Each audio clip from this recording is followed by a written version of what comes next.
We've been talking about the civil rights court cases that furthered the civil rights movement in the 1960s and the 1970s. Today, we're going to talk about Swan versus Meckelenberg Board of Education. I believe that's North Carolina, but we'll find out if I'm right. So, our story begins with the NAACP, who, on behalf of Vera and Darius Swan, the parents of a 6-year-old child, sued the Charlotte-Mecklenburg School District to allow their son to attend Seversville Elementary School, the school district closest to their home and one of Charlotte's few integrated schools. In 1965, Judge J. Braxton Craven decided Swan v. Charlotte-Mecklenburg Board of Education in favor of Charlotte-Mecklenburg because there was no requirement in the Constitution to act purposely to increase racial mixing. There was nothing in the Constitution to integrate.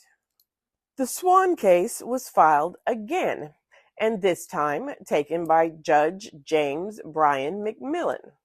McMillan had at one point been a public opponent of busing to integrate schools, but when the case was presented to him, he said that the facts outweighed his feelings, and busing was the only way to fulfill the constitutional requirement of desegregation. 2 busing plans were created. One by the school board, which would achieve a Black population of 2 to 36% in all 10 of the high schools, but leave more than half of the Black elementary students at majority Black schools. This, of course, was rejected. The court went with the finger plan, I don't know why you would name it that required an additional 300 Black students to establish satellite zones and required pairing and grouping techniques to achieve even greater integration. Of course, the case was appealed to the U.S. Court of Appeals for the Fourth Circuit.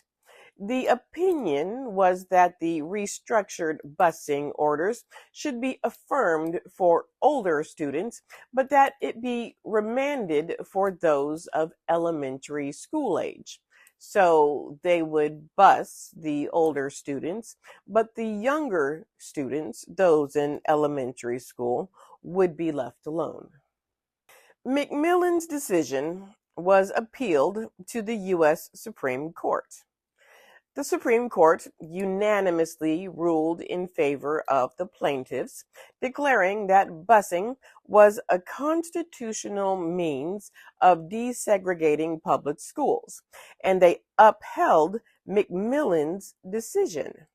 When the courts mandated that busing should occur to desegregate the schools, they also noted that one day when the school system was thought to be unitary, busing would end and the school board would be able to come up with a new plan which would best suit the education of students in Charlotte-Mecklenburg. After busing was enforced in 1971, throughout the 1970s and the 1980s, Charlotte was known across the nation as the city that made desegregation work. It paved the way for many other different school systems to use the busing plan to force integration in the school systems.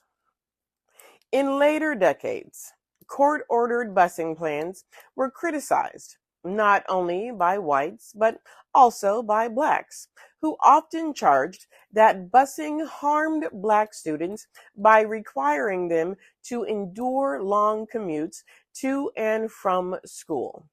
Busing continued in most major cities until the late 1990s.